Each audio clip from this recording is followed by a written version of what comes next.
زدني علما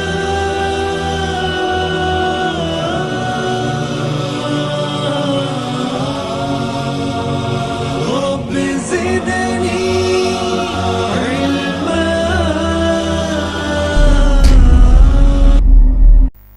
بسم الله الرحمن الرحيم وبه نستعين الصلاة والسلام على رسوله الكريم وعلى آله وأصحابه ومن تبعهم بإحسان إلى يوم الدين أما بعد. أعوذ بالله من الشيطان الرجيم. بسم الله الرحمن الرحيم. وسيجنبها الأتقى الذي يؤتي ماله يتزكى وما لأحد عنده من نعمة تجزى إلا ابتغاء وجه ربه الأعلى ولسوف يرضى. رب اشرح لي صدري ويسر لي أمري واحلل عقدة من لساني يفقه قولي. اللهم لا حول ولا قوة إلا بك. لائق صد احترام عزت معاب بزرگ حضرات، نوجوان ساتھیوں، پردہ نشین خواتین اسلام، آج مسجد رحیم خان میں ہم اور آپ اکٹھا ہوئے ہیں ایک اہم عنوان کے تحت. عنوان ہے فضائل ابو بکر صدیق رضی اللہ تعالی عنہ اور ان کا دفاع. ہم نے اس عنوان کو کیوں چنا کہ لوگوں کو بتلایا جائے سیدنا ابو بکر صدیق رضی اللہ تعالی عنہ کے کیا فضائل ہیں اور کیا ان کا مقام و مرتبہ ہے. صحیح حدیث کے الفاظ ہیں کہ میں سمجھتا ہوں کہ اس عنوان پر بولنا، خواہ ان کی فضیلت ہو یا دفاع ہو، یہ سنت رسول صلی اللہ علیہ وسلم ہے. اللہ کے نبی صلی اللہ علیہ وسلم نے کہا ایھا الناس اعرفوا لابی بکر حقہ، اے لوگوں ابو بکر کا حق جان لو، ان کے مقام اور مرتبے کو پہچان لو، کیونکہ پوری زندگی میں کبھی بھی ابو بکر نے مجھے تکلیف نہیں دی ہے. انشاءاللہ اس کی تخریج میں آگے چل کے بتاؤں گا یہ حدیث کہاں کی ہے. ہم نے عنوان کیوں چنا؟ کیونکہ ہم سب اہل ایمان سیدنا ابو بکر صدیق سے بہت محبت کرتے ہیں، اور اللہ کے نبی نے کہا المرء مع من احبا. صحیح مسلم کی حدیث ہے انسان جنت میں اسی کے ساتھ ہوگا جس سے وہ محبت کرتا ہے، انسان آخرت میں اسی کے ساتھ ہوگا جس سے وہ محبت کرتا ہے. ایسے ہی آپ کو میں بتاؤں، امام احمد بن حنبل رحمہ اللہ نے امام مسروق سے ایک روایت نقل کی ہے. کہتے ہیں کہ سیدنا ابو بکر اور عمر، ان کی محبت اور کہہ لیجئے ان کے مقام و مرتبہ کو جاننا یہ سنت رسول صلی اللہ علیہ وسلم ہے. کس نے کہی ہے یہ بات؟ امام مسروق رحمہ اللہ نے، جو کہ کوفہ کے بہت مشہور تابعیوں میں سے ہے، بہت مشہور عالم دین ہے، اپنے دو تابعی ہیں، صحابہ کے شاگردوں میں سے. ایسے ہی بعض لوگوں نے امام حسن بصری رحمہ اللہ کے سامنے کہا کہ ابو بکر اور عمر رضی اللہ تعالی عنہ کی محبت یہ سنت ہے، تو کہا نہیں نہیں، یہ ایک فریضہ ہے، ایک فرض ہے. ہر آدمی کے دل میں ابو بکر اور عمر رضی اللہ عنہما کی محبت ہونی چاہیے. جب ہم ان کو جانیں گے نہیں، ان کو پہچانیں گے نہیں، تو ہم اور آپ کیسے ان سے محبت کریں گے؟ آئیے مختصراً اس تمہید کے بعد سب سے پہلے ہم چلتے ہیں سیدنا ابو بکر صدیق رضی اللہ تعالی عنہ کے نام و نسب پر، کہ آپ کو سب سے پہلے ہم جان لیں کہ آپ کا نام کیا ہے. ہم اور آپ کو ابو بکر کے نام سے جانتے ہیں. آپ کا اصل نام عبداللہ ہے. کیا ہے؟ عبداللہ. آپ کے والد کو ہم ابو قحافہ کے نام سے جانتے ہیں. آپ کے والد کا اصل نام عثمان ہے. کیا ہے؟ عثمان. اب آپ کی شجرہ نسب کیا ہے؟ عبداللہ بن عثمان بن عامر بن کعب بن سعد بن تمیم بن مرہ، یہاں سے اللہ کے نبی کے خاندان میں مل جاتے ہیں ابو بکر صدیق رضی اللہ تعالیٰ عنہ۔ مرہ بن کعب بن لوئی بن غالب الی آخر ہی چلے جائیں، یہ سند پوری اوپر تک چلی جاتی ہے۔ تو اللہ کے نبی اور ابو بکر صدیق رضی اللہ تعالیٰ عنہ مرہ بن کعب سے ایک ہی خاندان کے ہیں، یہاں سے خاندان الگ ہوا ہے، ورنہ دونوں کیا ہے؟ ایک ہی خاندان اور قبیلے کے ہیں۔ آپ کی کنیت ابو بکر ہے، آپ کے والد کا نام عثمان جن کو ابو قحافہ کہا جاتا ہے، ابو بکر رضی اللہ تعالی عنہ کی والدہ کا نام سلمہ ہے، ہاں یا کے ساتھ، سین لام میم یا، سلمہ، اور ان کی کنیت کیا تھی؟ ام الخیر، ام الخیر ان کی کنیت تھی۔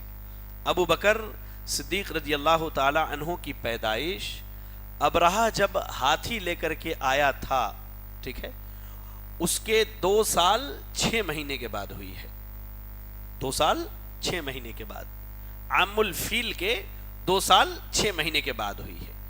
ابو بکر صدیق رضی اللہ تعالی عنہ ایک تاجر تھے، آپ کی تجارت بڑی مشہور تھی عرب میں، آپ اللہ اکبر اسلام میں اور اسلام سے پہلے بھی تجارت کے سفر میں نکلا کرتے تھے۔ آپ نے اسلام لانے کے بعد ملک شام کا تجارتی سفر کیا، اور قریش کے جو لوگ تھے مکے میں رہنے والے، ان میں سے اکثر و بیشتر لوگ جو ہے تجارت کرتے تھے۔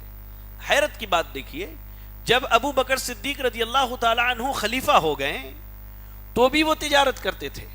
وہ تجارت کے سفر پہ باہر نکلنے کا ارادہ کیے تو لوگوں نے منع کر دیا، تو انہوں نے کہا کہ بھائی اس سے میرا گھر بار چلتا ہے، میں خلیفہ ہوں اپنی جگہ، میری کرسی اپنے مقام پر ہے، لیکن تجارت میرا پیشہ ہے، اسی سے گھر بار چلاتا ہوں۔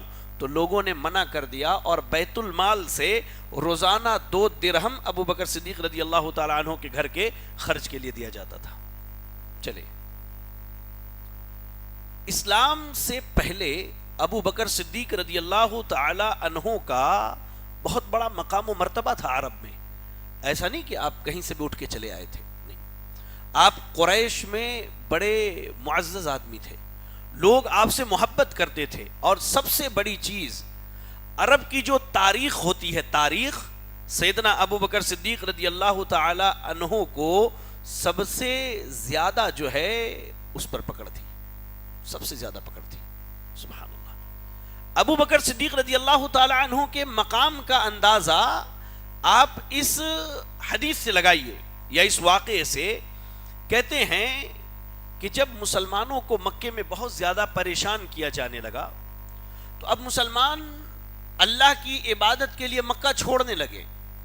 ادھر ابو بکر صدیق رضی اللہ تعالی عنہ نے بھی ارادہ کیا کہ وہ نکل جائے، یہاں تک کہ جگہ کا نام ہے برق الغمات، برق الغمات تک پہنچے، تو وہاں مکے کا ایک امیر آدمی جو اس علاقے کا سردار تھا، ابن الدغنہ سے ملاقات ہوئی۔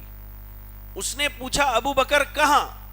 کہا کہ مجھے تمہاری قوم نے نکال دیا ہے، زمین تنگ کر دی گئی ہے، میں اللہ کی عبادت کے لیے یہ جگہ چھوڑ کے جا رہا ہوں۔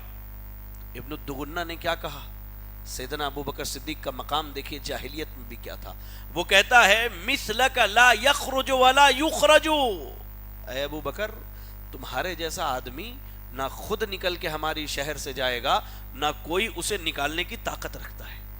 اس کے بعد اس نے جو تعریف کی، سبحان اللہ، کہا انک تکسب المعدوم وتصل الرحم وتحمل الکلہ وتعین علی نوائب الحق۔ یہ وہی کلمات ہیں جو سیدہ خدیجہ رضی اللہ تعالی عنہا نے نبی صلی اللہ علیہ وسلم کی تعریف میں کہی تھی۔ کیا کہا تھا؟ اے اللہ کے رسول، جب پہلی وحی آئی پریشان ہوئے، کہا واللہ لا یخزیک اللہ ابدا، اللہ آپ کو کبھی ضائع نہیں کرے گا، کبھی غمگین نہیں کرے گا۔ کیوں؟ اس لیے کہ آپ بے کسوں کو کما کے دیتے ہیں، رشتہ داروں کی رشتہ داریاں جوڑتے ہیں، جو محنت نہیں کر سکتا اسے کھلاتے، اور حق پر ہے آپ اس کا ساتھ دیتے ہیں۔ وہی کلمات ابن الدغنہ نے ابو بکر صدیق رضی اللہ تعالی عنہ کی تعریف میں کہی۔ یہ ابو بکر صدیق رضی اللہ تعالی عنہ کا مقام و مرتبہ تھا، اللہ اکبر۔ اور آپ کو معلوم ہونا چاہیے کہ آپ کا جو لقب ہے صدیق، یہ انہوں نے خود سے نہیں رکھ لیا، بلکہ یہ لقب اللہ کے رسول نے ان کو دیا ہے صلی اللہ علیہ وسلم۔ وہ حدیث پڑھی آپ جسے جو ہے کہہ لیجئے کہ امام بخاری اور امام مسلم رحمہم اللہ نے سیدنا ابو ہریرہ رضی اللہ تعالیٰ عنہ کے سند سے نقل کیا۔ اللہ کے نبی صلی اللہ علیہ وسلم ایک مرتبہ احد پہاڑ کے اوپر تھے اور آپ کے ساتھ ابو بکر، عمر اور عثمان رضی اللہ عنہم ہیں۔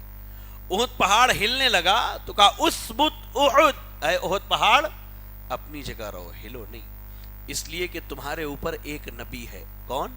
محمد رسول اللہ صلی اللہ علیہ وسلم، اور صدیق ہے ابو بکر صدیق، اور کہا تمہارے اوپر دو شہید ہیں، ایک سیدنا عثمان اور ایک سیدنا عمر رضی اللہ تعالی عنہما۔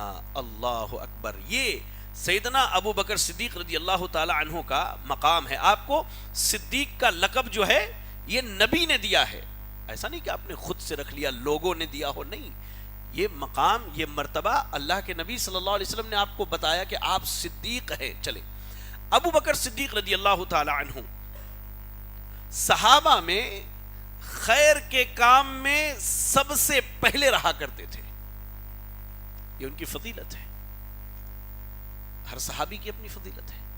لیکن جو مقام ابو بکر کو مل گیا، شاعر نے کیا کہا؟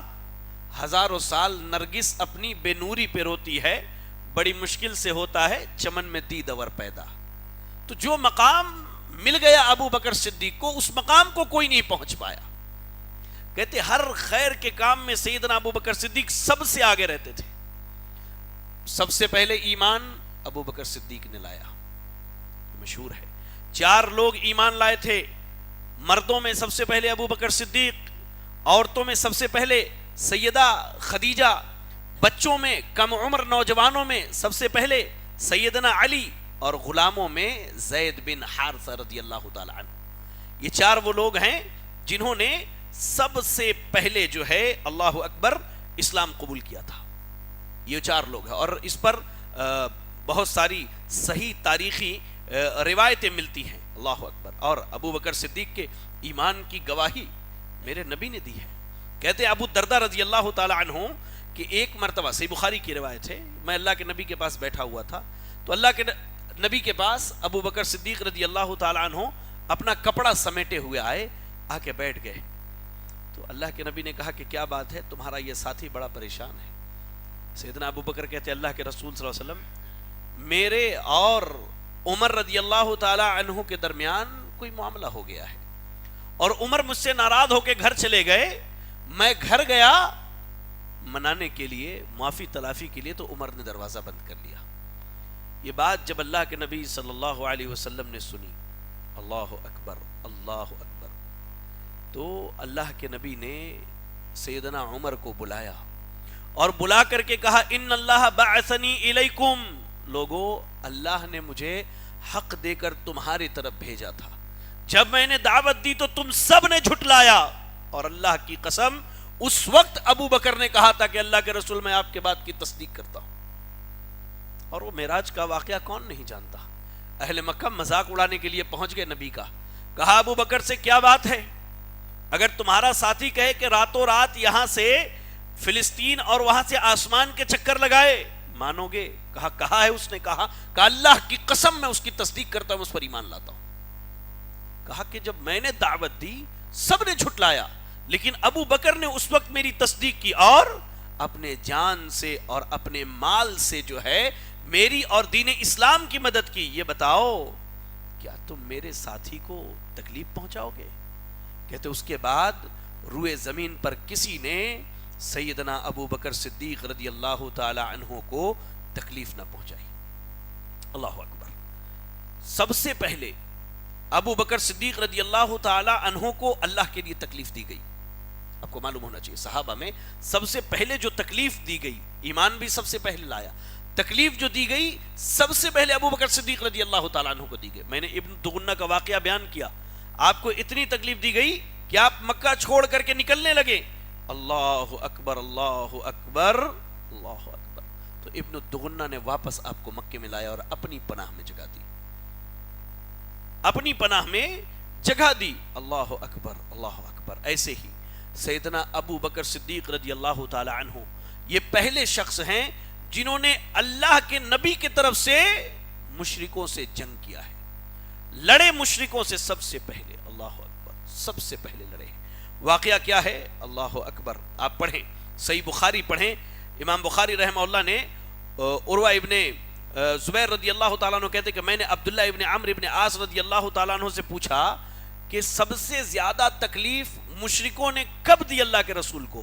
تو کہا کہ ایک مرتبہ عقبہ ابن ابی معیط اللہ کے نبی کے پاس آیا اور اللہ کے رسول صلی اللہ علیہ وسلم نماز پڑھ رہے تھے، اس نے آپ کی چادر کو اتنا کھینچا کہ آپ کی سانسیں اکھڑنے لگی۔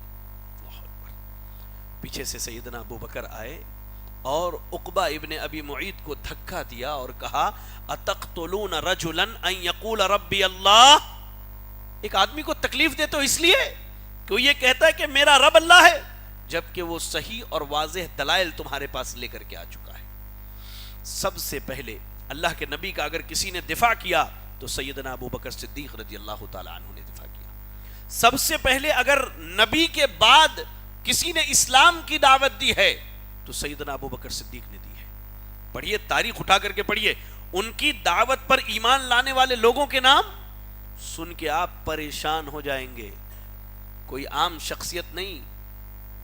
سیدنا ابو بکر صدیق کی دعوت پہ ایمان لایا عثمان ابن عفان نے، ان کی دعوت پر ایمان لائے طلحہ ابن عبید اللہ، ان کی دعوت پر ایمان لائے زبیر ابن عوام، ان کی دعوت پر ایمان لائے عبد الرحمن ابن عوف، ان کی دعوت پر ایمان لائے ابو عبیدہ بن جراح رضی اللہ تعالی عنہ وارضا۔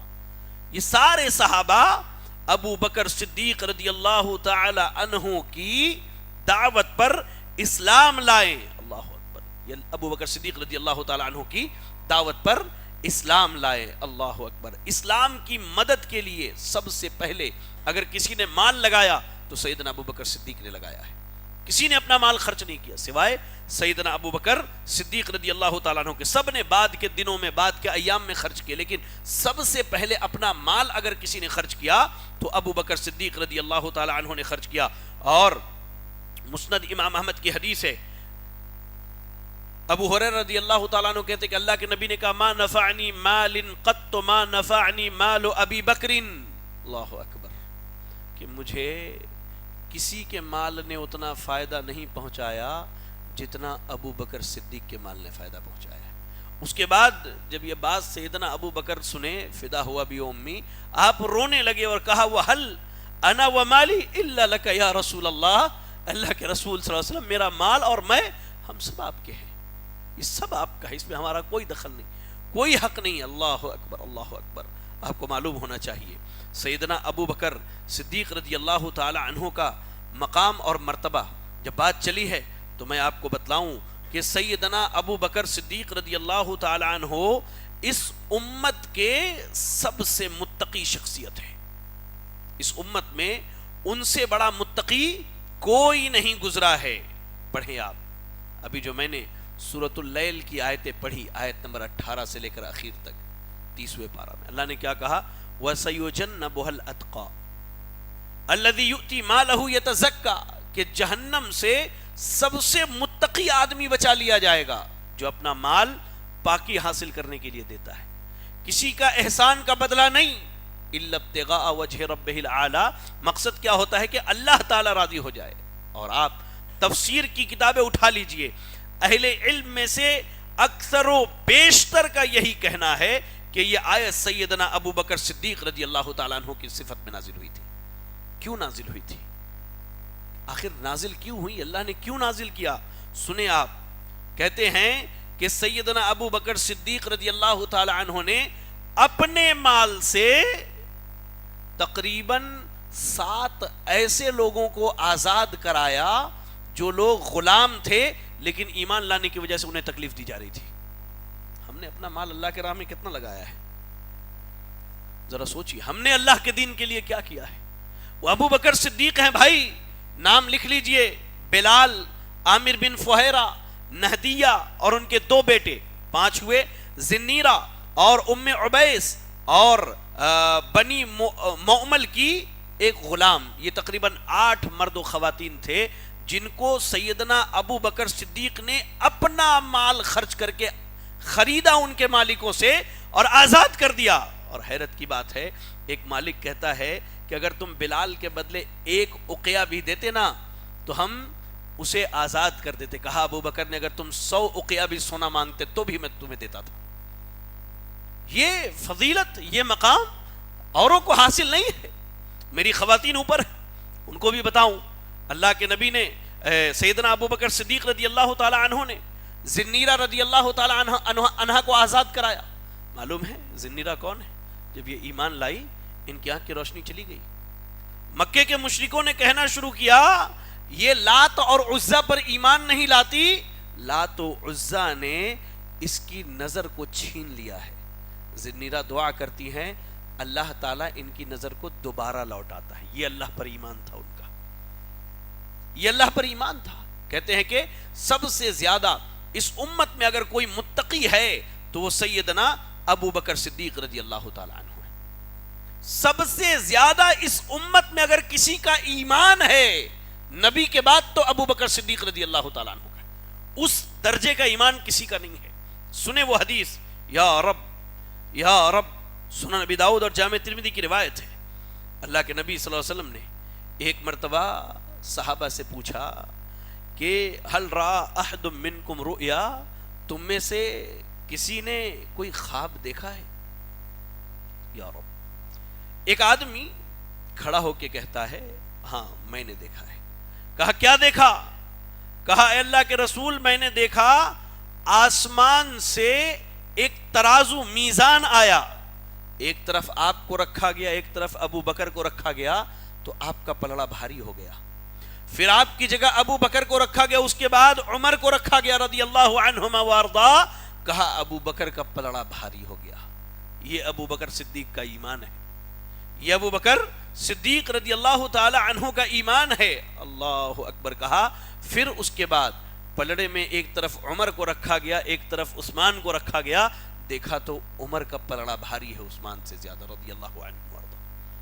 کہتے ہیں کہ ابو بکر صدیق کا ایمان اس امت میں نبی کے بعد سب سے زیادہ ہے, کیونکہ جب عمر ابو بکر کے میزان کو نہ جھکا سکے تو امت میں کون ہے جو اس میزان کو جھکائے گا؟ عثمان نہ جھکا سکے تو کون جھکائے گا میرے بھائی؟ آگے آئیے. اللہ کے رسول نے ابو بکر صدیق رضی اللہ تعالی عنہ کے ایمان کی گواہی دی ہے. واقعہ ہے, بڑا لمبا واقعہ ہے, میں نے اس سے پہلے بھی بیان کیا ہے. صحیح بخاری اور کے اندر یہ روایت ہمیں ملتی ہے. کہتے ہیں کہ ایک مرتبہ اللہ کے نبی نے پچھلی قوم کا واقعہ بیان کیا.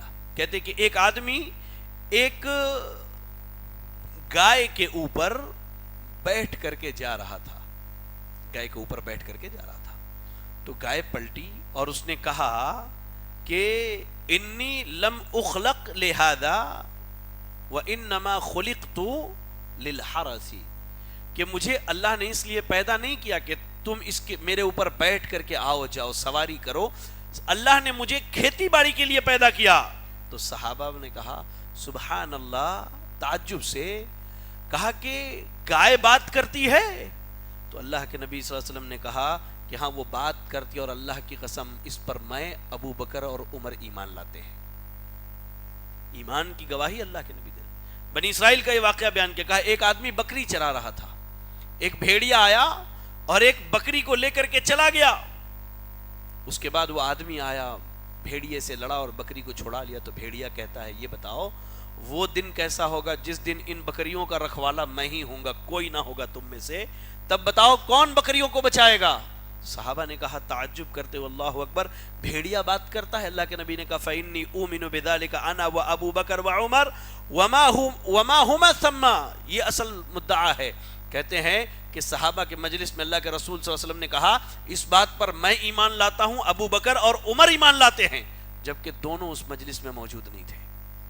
حیرت کی بات تو یہ ہے وہاں نہیں تھے دونوں, ان کے ایمان کی گواہی کس نے دی؟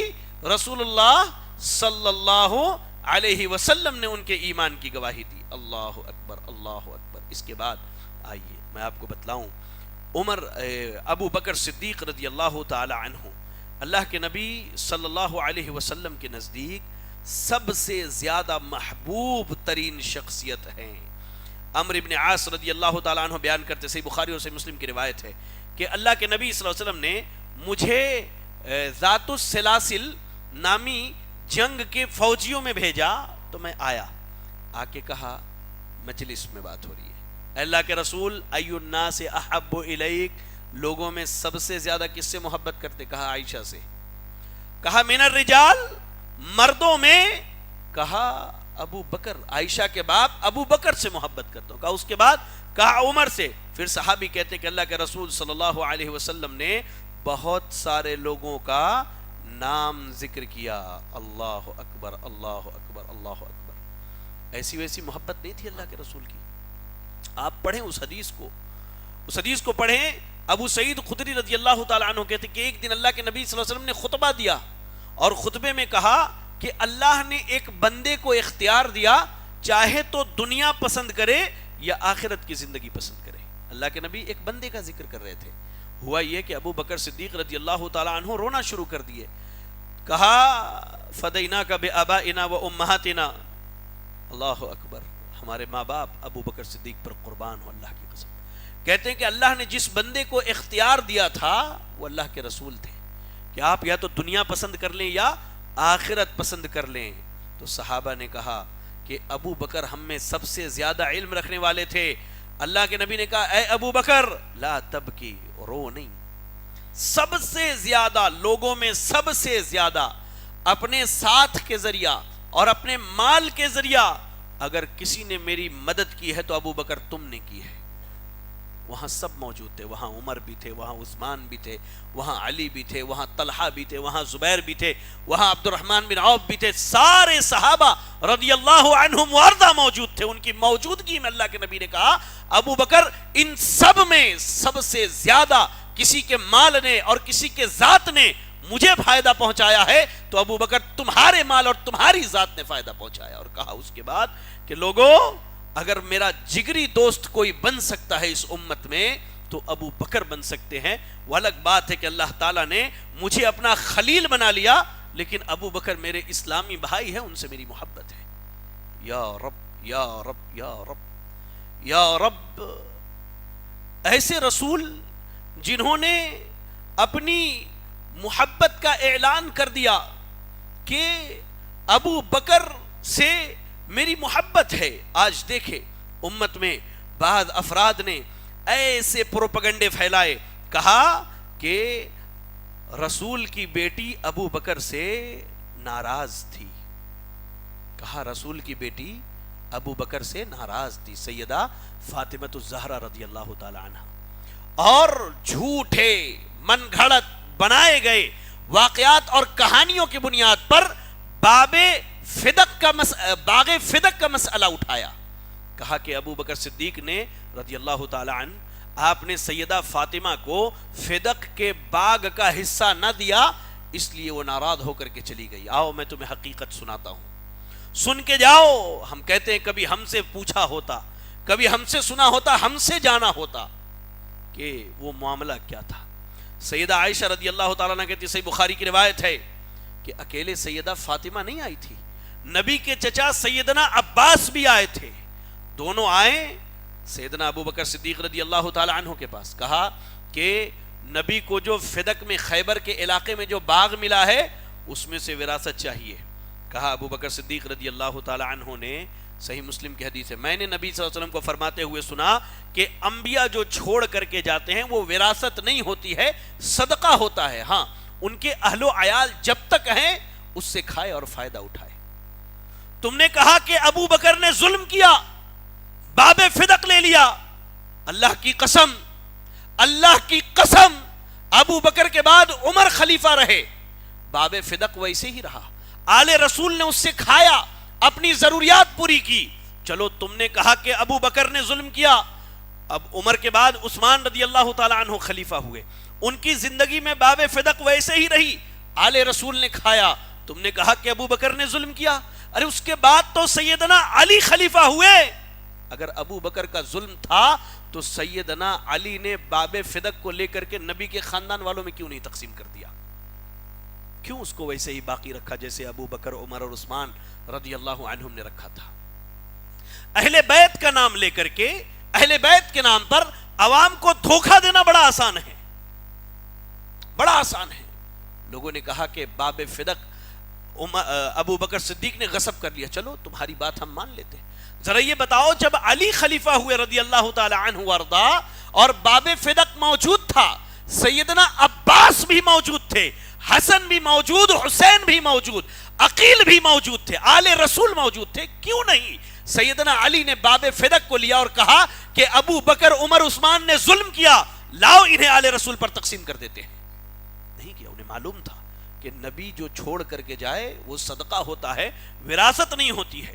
اب ابو بکر صدیق رضی اللہ تعالی عنہ کو بدنام کرنا تھا تو باب فدق کا مسئلہ اٹھایا ان لوگوں نے، اللہ اکبر۔ لیکن میں کہوں کہ اس امت میں نبی کے بعد اگر کوئی افضل ہے، کائنات کے رب کی قسم ہے، وہ ابو بکر صدیق ہے، وہ ابو بکر صدیق رضی اللہ تعالی عنہ ہے، کیونکہ ان کی افضلیت کی گواہی خود اللہ رب العالمین نے دی ہے۔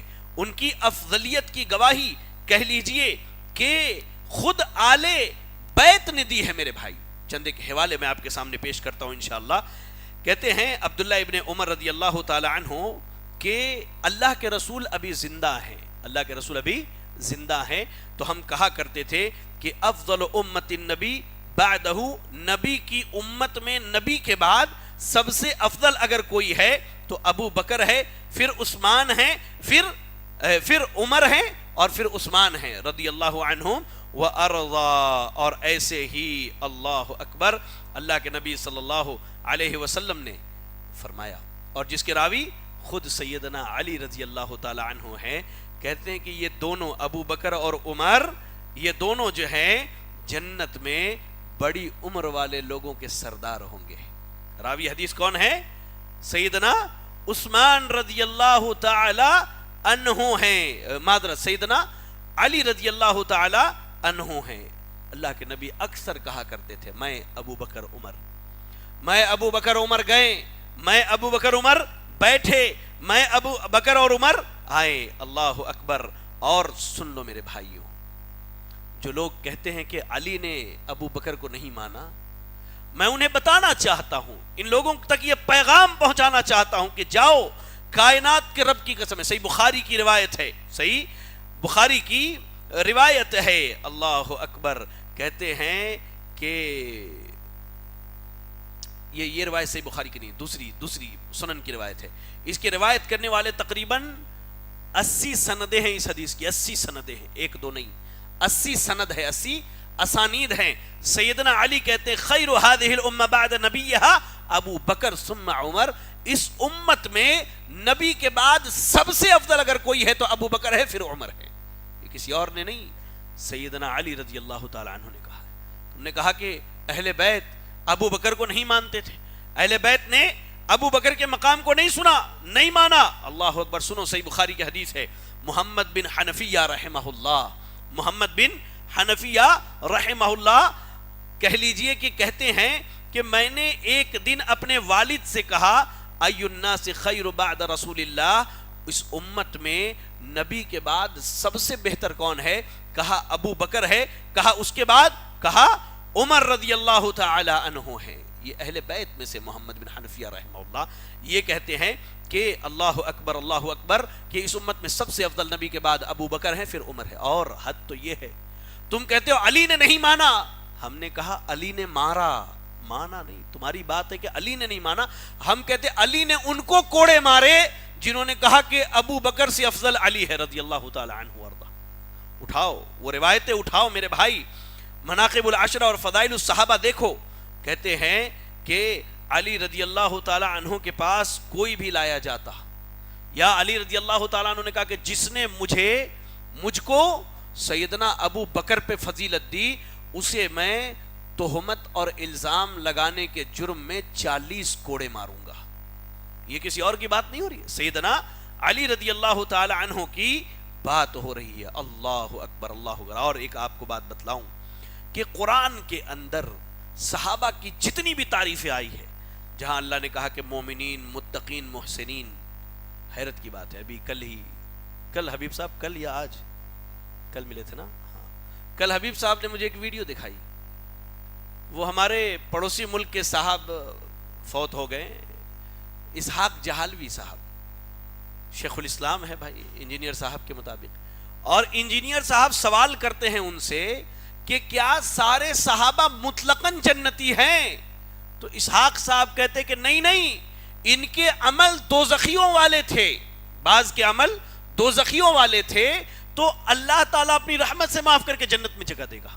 تو پھر قرآن کی ان آیتوں کا کیا کریں گے جس میں اللہ نے کہا کہ سارے صحابہ مومنین ہیں، سارے صحابہ متقین ہیں، سارے صحابہ محسنین ہیں، سارے صحابہ سے اللہ راضی، صحابہ اللہ سے راضی؟ کیا کریں گے ان آیتوں کا؟ یاد رکھیں صحابہ کے بارے میں، میں آگے چل کے بتاتا ہوں، پھر سے کہہ دیتا ہوں، صحابہ کے بارے میں گستاخی کرنے والا یا تو منافق ہوتا ہے یا زندیق ہوتا ہے، یا تو منافق ہوتا ہے یا زندیق ہوتا ہے.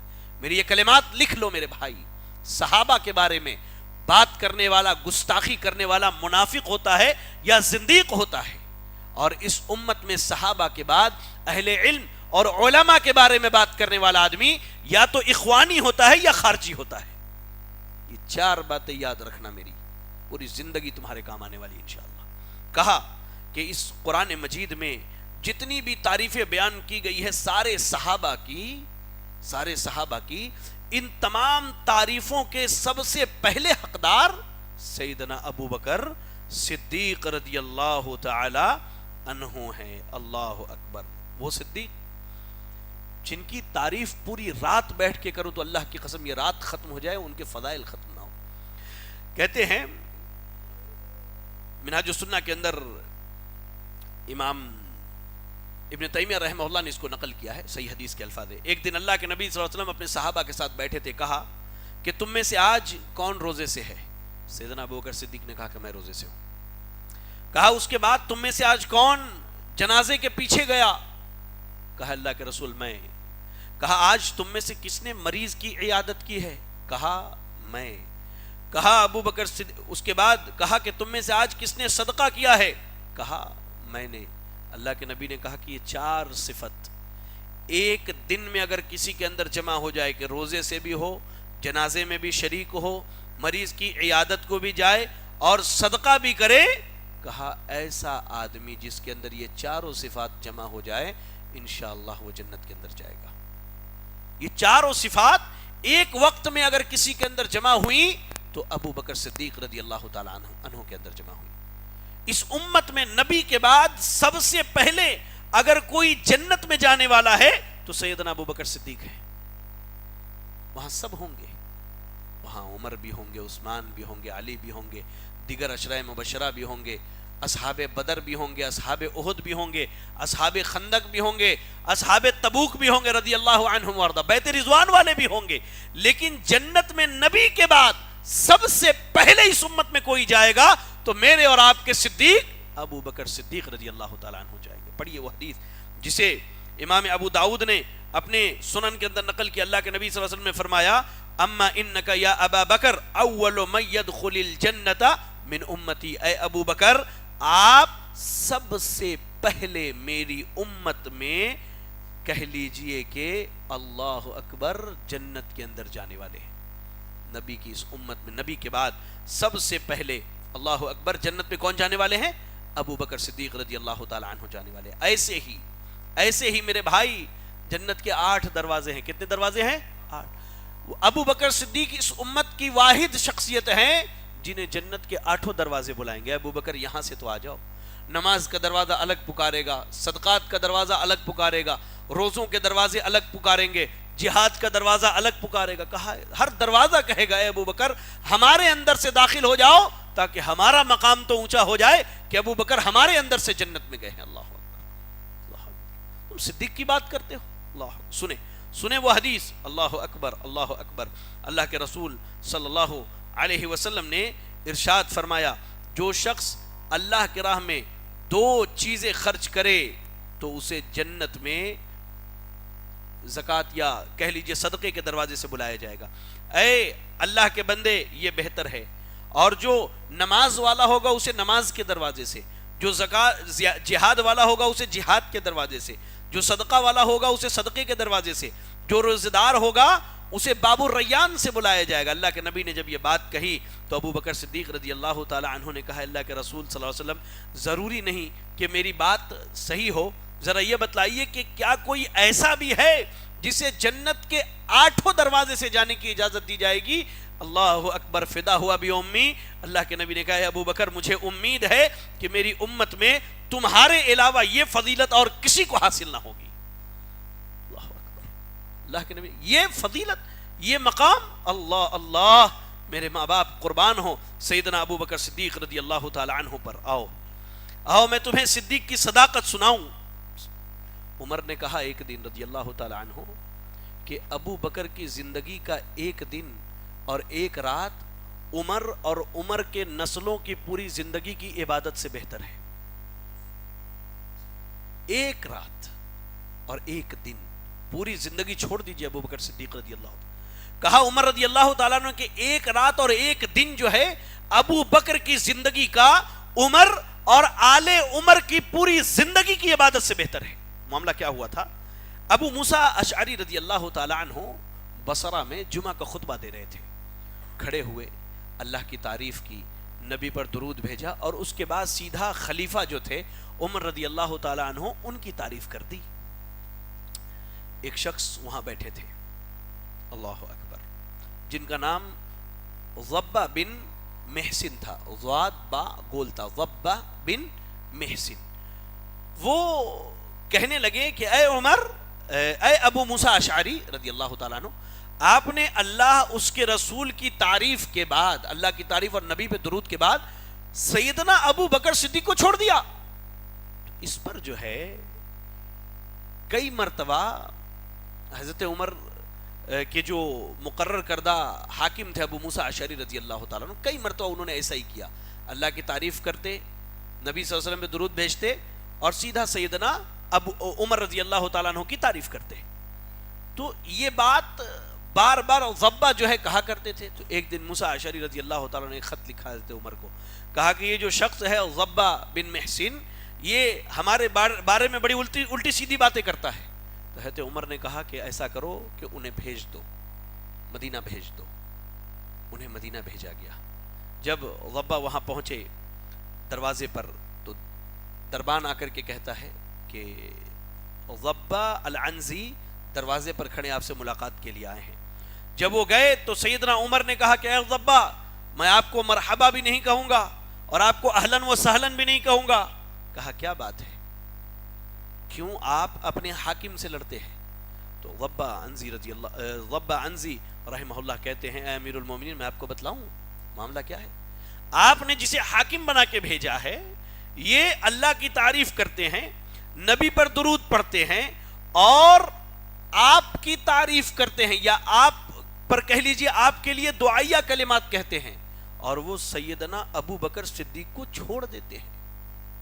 مجھے یہ چیز پسند نہیں ہے کہ کوئی سیدنا ابو بکر صدیق پر آپ کو فضیلت دے۔ اللہ اکبر، سننا تھا، یا رب یا رب۔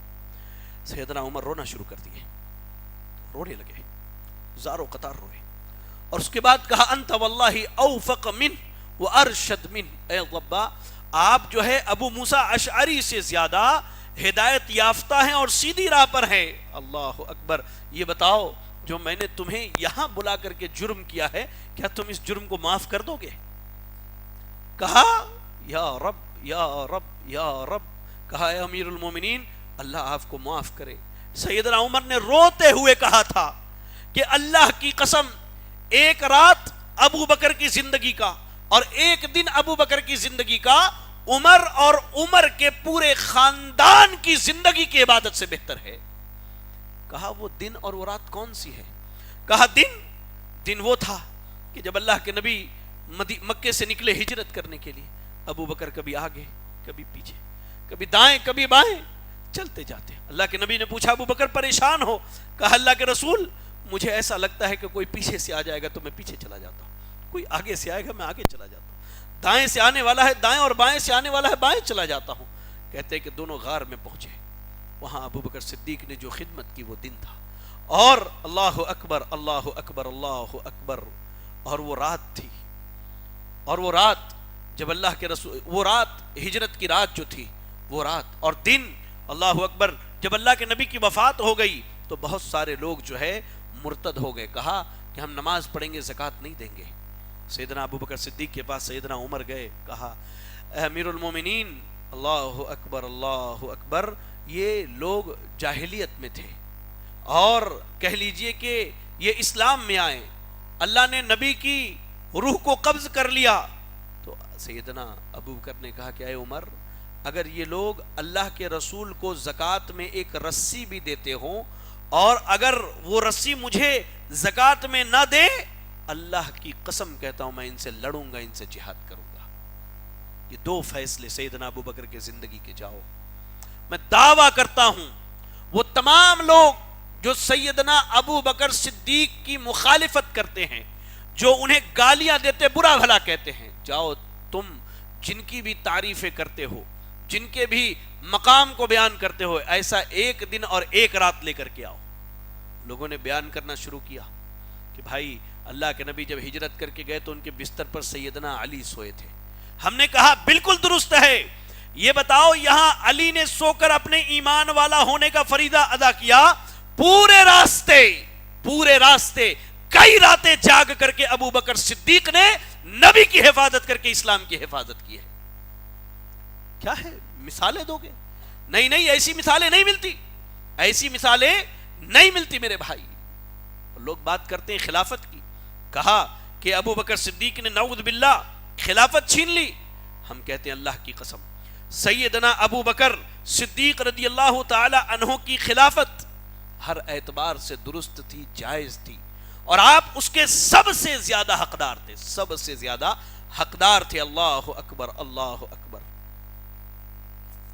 میں آپ کو بتلاؤں، میں آپ کو 3 طرح سے دلیل دیتا ہوں ان کی خلافت پر۔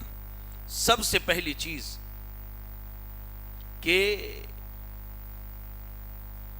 اللہ کے نبی صلی اللہ علیہ وسلم اس بات سے راضی تھے اس دنیا سے جانے سے پہلے کہ خلافت کے سب سے زیادہ حقدار اگر کوئی ہے تو سیدنا ابو بکر صدیق رضی اللہ تعالی عنہ ہیں۔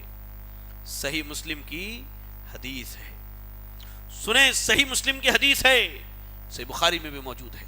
سیدہ عائشہ رضی اللہ تعالی عنہا سے اللہ کے نبی نے کہا کہ عائشہ جاؤ اپنے باپ اور اپنے بھائی کو بلا کر کے لے کے آؤ۔ باپ بولے تو ابو بکر صدیق، بھائی بولے تو عبد الرحمن بن ابو بکر۔ کہا دونوں کو بلا کر کے لے کر کے آؤ، میں چاہتا ہوں کہ میں ابو بکر کے لیے لکھ دوں، میں لکھ دوں ابو بکر کے لیے، اس لیے کہ مجھے ڈر ہے کہ میرے بعد کوئی کھڑا ہو کر کے یہ نہ کہہ دے کہ خلافت کا حقدار تو میں تھا ابو بکر سے زیادہ۔ اور اللہ کے نبی نے کہا وَيَأْبَى اللَّهُ وَالْمُؤْمِنُونَ إِلَّا أَبَا بَكْرَ، اللہ کی قسم، اللہ کے رسول، اللہ تعالی اور اہل ایمان اس بات سے راضی ہیں کہ ان کا خلیفہ ابو بکر صدیق ہو۔ اللہ کے نبی نے اپنی زندگی میں کہی ہے۔ اس کے خلاف ایک دلیل لے کر کے آؤ کہ اللہ کے نبی نے کہا ہو کہ میرے بعد خلافت عمر کو دی جائے، عثمان کو دی جائے، علی کو دی جائے، معاویہ کو دی جائے، حسن و حسین رضی اللہ عنہم وارضا کو دی جائے، یا اہل بیت میں سے کسی اور کو خلیفہ بنایا جائے۔ ایک دلیل لے کر کے آؤ، اللہ کی قسم کہتے ہیں، ایک صحیح سند سے دلیل لے کر کے آؤ، ہم تمہارے مذہب اور تمہارے مسلک اور تمہاری باتوں کو قبول کرنے کے لیے تیار ہیں۔ اللہ اکبر اللہ اکبر۔ صحیح بخاری کی روایت ہے، عائشہ رضی اللہ تعالی عنہ کے سر میں درد تھا، کہتی ہے وا رأسہ، ہائے میرا سر۔ اللہ کے نبی نے کہا کہ عائشہ نہیں میرا سر، اور کہا آپ نے کہ میں یہ چاہتا ہوں کہ تم جاؤ ابو بکر اور ان کے بیٹے کو بلا کر کے لے کے آؤ، جاؤ بلا کر کے لے کے آؤ۔ ہو سکتا ہے میرے بعد کوئی کہنے والا کہہ دے کہ ابو بکر جس مقام پر کھڑا ہے ہم اس کے سب سے زیادہ حقدار ہیں، لیکن یاد رکھو، کہا اللہ کے نبی نے یاد رکھو، اللہ کو یہ پسند نہیں کہ ابو بکر کی جگہ نبی کے مقام پر کوئی کھڑا ہو، اہل ایمان کو یہ پسند نہیں کہ ابو بکر کی جگہ نبی کے بعد نبی کے جگہ پر ابو بکر صدیق رضی اللہ تعالی عنہ کے علاوہ کوئی اور کھڑا ہو۔ چلے یہ پہلی وجہ خلافت کی کہ اللہ کے نبی نے خواہش ظاہر کی، کہا کہ بھائی لاؤ میں لکھ دیتا ہوں کہ میرے بعد خلیفہ ابو بکر ہوں۔ دوسری وجہ خلافت کی، جو لوگ کہتے نا خلافت چھین لیا، ذرا سنیں اللہ کے نبی صلی اللہ علیہ وسلم کیا ارشاد فرماتے۔ سنن ابن ماجہ اور سنن ابی داؤد کی روایت ہے، کہا آپ نے اقتدوا بالذین من بعد ابی بکر و عمر، میرے بعد ابو بکر اور عمر کی اتباع کرنا، ان کی اقتداء کرنا۔ کیا وہاں عثمان نہ تھے یا علی نہ تھے، حسن نہ تھے یا حسین نہ تھے رضی اللہ عنہم وارضا، یہ سارے موجود تھے، پھر بھی اللہ کے نبی نے کہا کہ میرے بعد ابو بکر اور عمر کی اقتداء کرنا۔ اللہ اکبر اللہ اکبر۔ اور ایک اور بہترین حدیث سنو، صحیح بخاری صحیح مسلم کی روایت ہے۔ جبیر بن مطعم رضی اللہ تعالی عنہ اپنے والد سے روایت کرتے ہیں کہ ایک عورت اللہ کے نبی صلی اللہ علیہ وسلم کے پاس آئی، آنے کے بعد پوچھا کہ اے اللہ کے رسول صلی اللہ علیہ وسلم کچھ مسئلہ بتائیے۔ آپ نے بتلا دیا۔ وہ کہتی ہے یا رسول اللہ ارأیت ان جئت فلم اجدک، اللہ کے رسول صلی اللہ علیہ وسلم آپ کا کیا خیال ہے، میں دوبارہ جب اپنے گاؤں سے پلٹ کر کے آؤں اسی جگہ آپ کے پاس، لیکن میری ملاقات آپ سے نہ ہو، اس کا کہنا یہ تھا کہ آپ اس دنیا میں نہ رہیں، تو اللہ کی قسم میرے ماں باپ قربان ہوں میرے نبی پر۔ میرے نبی نے کہا اے خاتون اگر میں نہ ملوں تو آ کر کے ساری باتیں اور سارے مسائل ابو بکر صدیق سے حل کروا کے جانا۔ نبی نے کہا کہ میرے بعد ابو بکر صدیق سے مسائل حل کروانا۔ اور دوسری روایت کے الفاظ ہیں اللہ اکبر اللہ اکبر اللہ اکبر، اللہ کے نبی نے کہا اذا لم تجدوہ اعطوہا ابا بکرن، اگر نبی کو نہ پاؤ مجھے نہ پاؤ تو تم سب ابو بکر صدیق کے پاس آنا۔ کہا نبی نے کہ میری موت کے بعد اگر کوئی بھی مسئلہ آتا ہے تو تم ابو بکر صدیق کے پاس آنا۔ اور واقعی یہ ابو بکر صدیق کی خلافت کی بہت بڑی دلیل ہے۔ اور آگے آئیے، اللہ اکبر، اللہ کے رسول صلی اللہ علیہ وسلم نے سیدنا ابو بکر صدیق رضی اللہ تعالی عنہ کی خلافت کے اشارے زندگی میں ہی دے دیے۔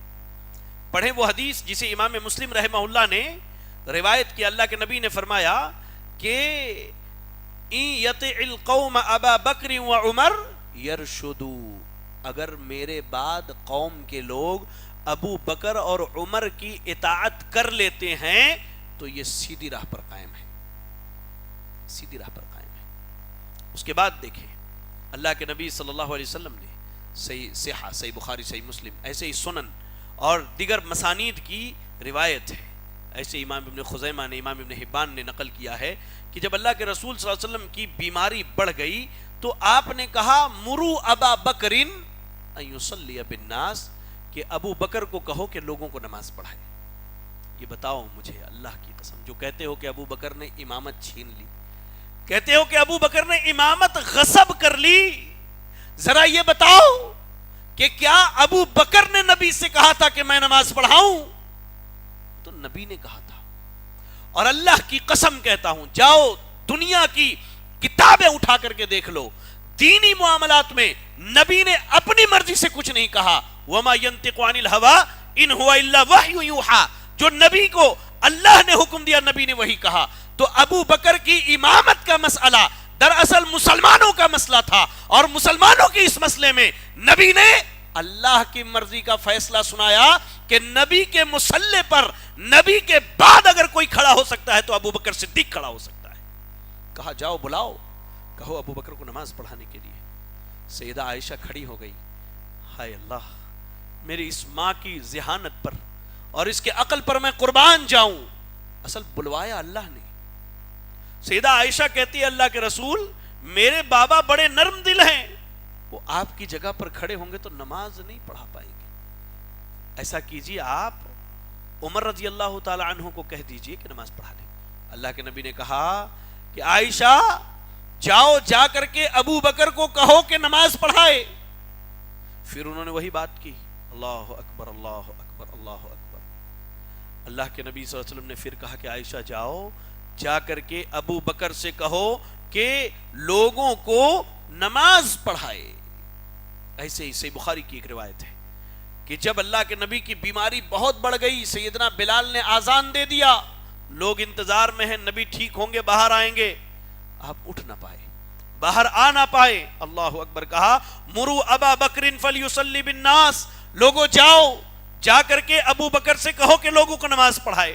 میں پوچھتا ہوں، تم نے کہا کہ ابو بکر نے امامت چھین لی، ارے میرے بھائی وہاں تو علی بھی موجود تھے، اللہ کے نبی کے داماد ہیں، اللہ کے نبی کے چچازاد بھائی ہیں، اہل بیت میں سے ہیں، عباس بھی موجود تھے اہل بیت میں سے، عبداللہ ابن عباس بھی موجود تھے اہل بیت میں سے، علی کے بھائی رضی اللہ تعالیٰ عنہ عقیل بھی وہاں موجود تھے، حسن بھی وہاں موجود تھے، حسین بھی وہاں موجود تھے۔ اگر تم نے کہا کہ انہوں نے خلافت چھین لی، اللہ کے نبی نے اہل بیت میں سے کسی کو نہ بڑھایا تو اپنے خلیل، اپنے جگری یار ابو بکر صدیق کو امامت کے لیے بڑھایا، انہوں نے اپنی مرضی سے نہیں بڑھایا تھا، وہ اللہ کا حکم تھا، وہ اللہ کی مرضی تھی کہ لوگوں جاؤ، جا کر کے کہو کہ ابو بکر لوگوں کو نماز پڑھائے۔ خالی حکم نہیں دیا بلکہ دیکھا، آپ نے دل ہی دل میں اطمینان کر لیا کہ لوگ ابو بکر صدیق کے پیچھے مطمئن ہیں۔ بیماری جب ہلکی ہوئی کچھ دنوں کے بعد تو فجر کی نماز ہو رہی تھی، کہتے ہیں صحابہ کے پردہ ہٹا کے نبی صلی اللہ علیہ وسلم نے جھانکا، جب آپ نے جھانکا تو لوگ خوشی کے مارے کہتے ہیں کہ ہم نمازیں توڑ دیتے اپنی، لیکن اللہ کے نبی نے اشارہ کیا، ادھر سیدنا ابو بکر صدیق بھی پیچھے ہٹ رہے تھے، اللہ کے نبی نے اشارہ کیا کہ ابو بکر اپنی جگہ پر ٹھہرے رہو، یہ وہ مقام ہے، یہ وہ مقام ہے ابو بکر جو تمہیں اللہ نے اور اس کے رسول نے عطا کیا ہے، اللہ کی قسم تم اپنی جگہ پر ٹھہرے رہو۔ اللہ اکبر، اللہ اکبر، اللہ اکبر۔ اب ذرا سوچ کر کے دیکھیں، اب ذرا سوچ کر کے دیکھیں کہ ابو بکر صدیق رضی اللہ تعالیٰ عنہ کا کیا مقام ہے۔ یہ جو لوگ افواہیں پھیلاتے، یہ جھوٹی باتیں جو پھیلاتے، اللہ کی قسم یہ سب مبنی بر جھوٹ ہے، اور ان کی باتیں کہہ دوں تو میری بات غلط نہ ہو، یہ دراصل اللہ اور اس کے رسول کے دشمنوں کی باتیں ہیں۔ ایسے ہی میں آپ کو بتلاؤں میرے بھائی کہ ابو بکر صدیق رضی اللہ تعالی عنہ جب خلیفہ ہوئے تو آپ نے جو کارنامے انجام دیے ہیں اس کی مثالیں نہیں ملتی ہیں، کیونکہ ابو بکر صدیق رضی اللہ تعالی عنہ جب خلیفہ ہوئے تو آپ کھڑے ہو کے لوگوں کو خطبہ دیتے ہوئے کیا کہتے ہیں کہ اے لوگو، اللہ کے رسول نے جو بھی کام کیا ہے انشاءاللہ میں وہی کروں گا، اس لیے کہ میں ڈرتا ہوں کہ اگر میں نے نبی کی مخالفت کی تو کہیں اللہ تعالیٰ میرا دل بھی نہ پلٹ دے۔ کام کیا کیے؟ سب سے پہلی چیز مسلمانوں کی جو طاقت تھی اس طاقت کو اکٹھا کیا اور انہیں مضبوط بنایا۔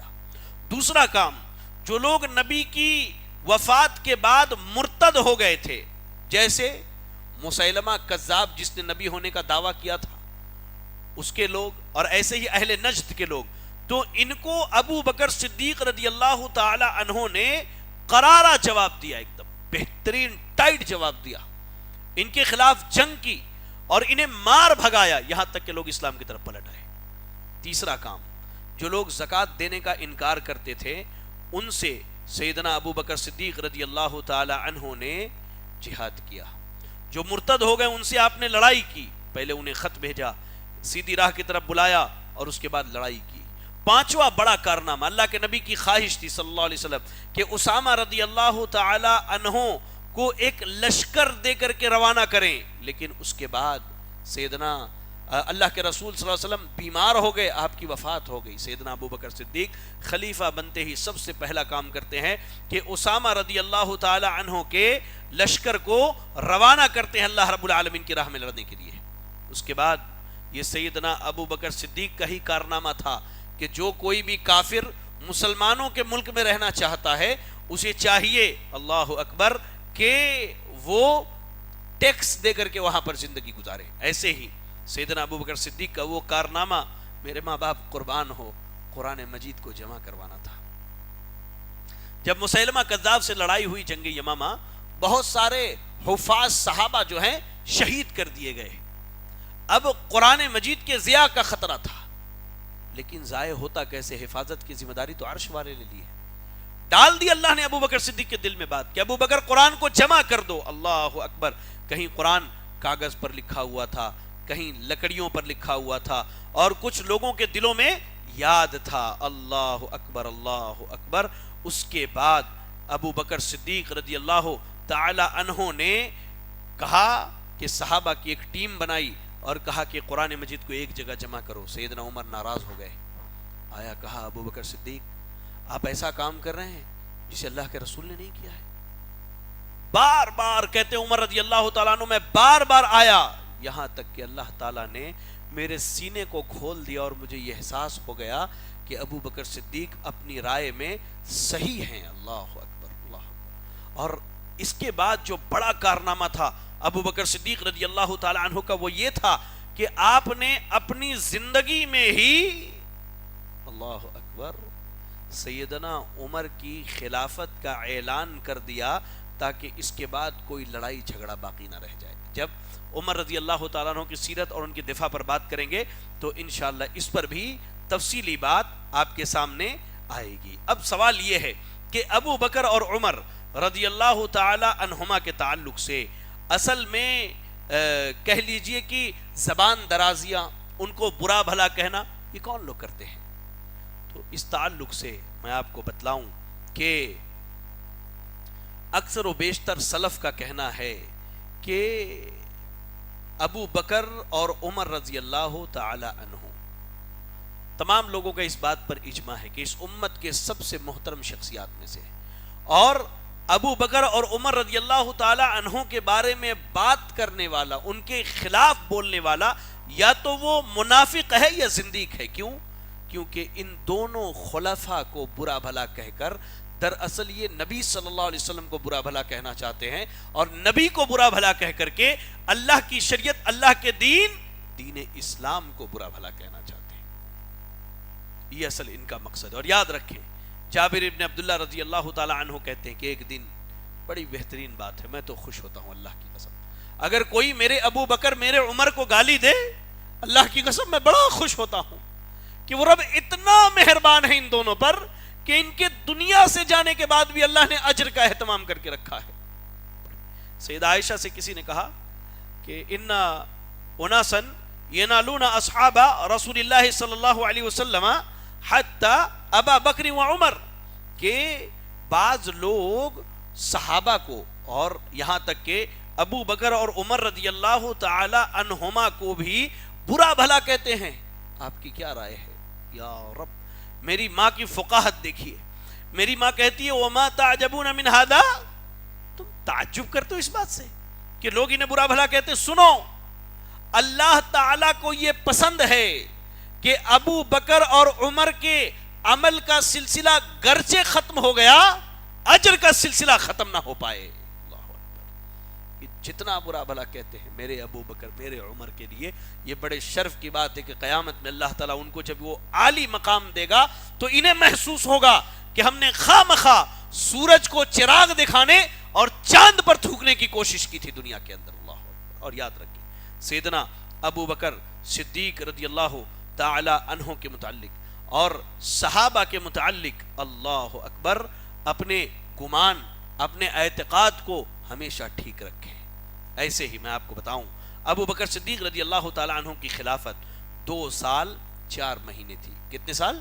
2 سال اور 4 مہینے. پھر اس کے بعد آپ کی وفات ہو گئی. اور ایک آخری بات جو میرے ابو بکر کو گالیاں دیتے سنو تم یہاں سے سن کے جاؤ اگر تم تک میری بات پہنچے تو یہ یاد رکھنا میں نے کہا تھا یہ بات کہ دیکھو تم نے دنیا میں کہا کہ ابو بکر غاصب ہے ابو بکر ظالم ہے ابو بکر فلاں ہے فلاں ہے. جب آسمان اور زمین کی پیدائش نہیں ہوئی تھی اس کی پیدائش سے 50,000 سال پہلے میرے رب نے یہ لکھ دیا تھا کہ جب ابو بکر کی وفات ہوگی تو دفن میرے نبی کے بغل میں ہوں گے.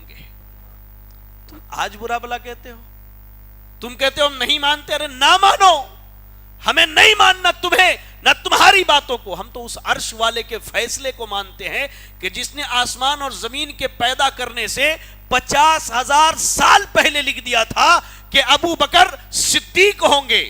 سب سے زیادہ اسلام میں مال ابو بکر کا لگے گا جان ابو بکر لٹائیں گے خلافت ابو بکر کو ملے گی اور وفات کے بعد ابو بکر اگر دفن ہوں گے تو میرے نبی کے بغل میں دفن ہوں گے، میرے نبی کے پہلو میں دفن ہوں گے۔ اور جب بھی کوئی ایمان والا جب نبی پر سلام پڑھنے کے لیے مسجد نبوی جائے گا، وہ جا کر کے کہے گا السلام علیکہ یا ابو بکر یا ابی بکر الصدیق یا ابو بکر الصدیق، السلام علیکہ یا عمر بن الخطاب۔ اللہ اکبر، یہ شرف ہے، یہ مقام ہے ابو بکر صدیق کا کہ اللہ کے نبی صلی اللہ علیہ وسلم کے حجرہ مبارک میں نبی کے پہلو میں ہے۔ دیکھو مقام کہ اللہ کے نبی نے کہا کہ میں ابو بکر عمر، میں ابو بکر عمر، میں ابو بکر عمر، وفات کے بعد بھی رسول اللہ ابو بکر عمر، حشر میں بھی رسول اللہ ابو بکر عمر، انشاءاللہ جنت میں بھی رسول اللہ ابو بکر اور عمر ہوں گے انشاءاللہ۔